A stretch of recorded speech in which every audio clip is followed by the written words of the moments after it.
welcome to our channel. Today, we're diving into one of the greatest biblical mysteries. What happened to the Garden of Eden after Adam and Eve left? After the fall, they were banished from this paradise. Eden and its gates were guarded by angels and a flaming sword. The Eden vanished from history.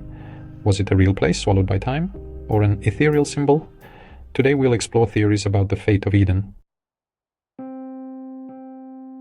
The Bible tells us that after Adam and Eve were driven out, they left behind a paradise that was forever altered. God placed a cherubim and a flaming sword east of Eden to guard the tree of life, ensuring that no one could return to this divine sanctuary. This suggests a powerful barrier, indicating humanity was no longer welcome in this sacred space.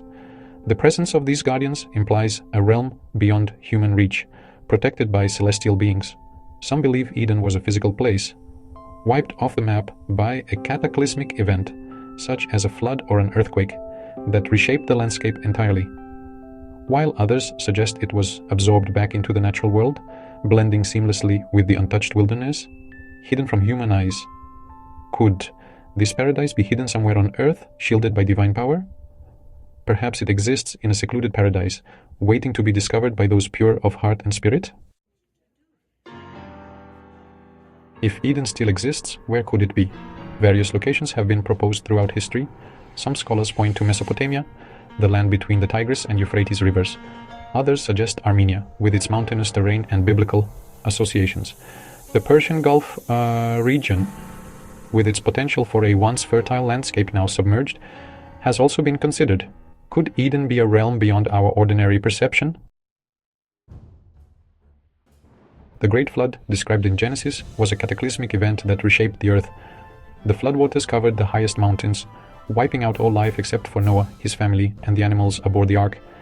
Many scholars believe that if Eden was a physical location, it would have been destroyed by the flood. But what if the flood transformed Eden, making it even more inaccessible to humankind? Some believe Eden was never meant to be a terrestrial location.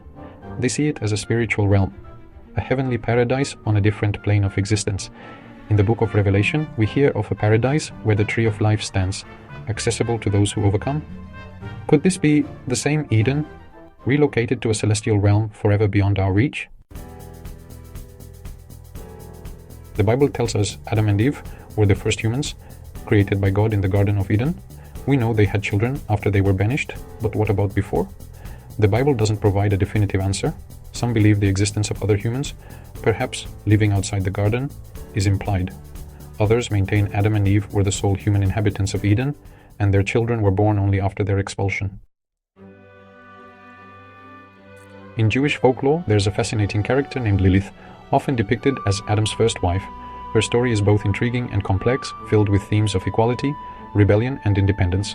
According to legend, Lilith was created equal to Adam, formed from the same earth. This equality, however, became a point of contention between them. However, she refused to be subservient, leading to her departure from the garden. Lilith's defiance is often seen as a symbol of female empowerment and resistance. Some interpretations suggest Lilith, banished from Eden, sought companionship elsewhere, perhaps even bearing children. These children are sometimes referred to as demons or spirits in various texts. While not part of mainstream biblical canon, the story of Lilith offers a captivating glimpse into alternative narratives surrounding Eden. Her tale continues to inspire discussions about gender roles, autonomy, and the complexities of human relationships. The story of Cain and Abel, the first act of human violence recorded in the Bible, takes on a different dimension in Gnostic writings.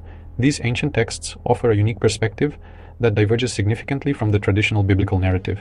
Gnosticism is an early Christian movement. They often viewed the material world as corrupt and controlled by a lesser deity. This belief system suggested that the physical realm was a flawed creation, and true enlightenment could only be achieved by transcending it. In some Gnostic texts, Cain is portrayed not as Adam and Eve's son, but as the offspring of Eve and the serpent, representing the embodiment of evil. This interpretation casts Cain in a more complex light, suggesting that his actions were influenced by a deeper, more sinister origin.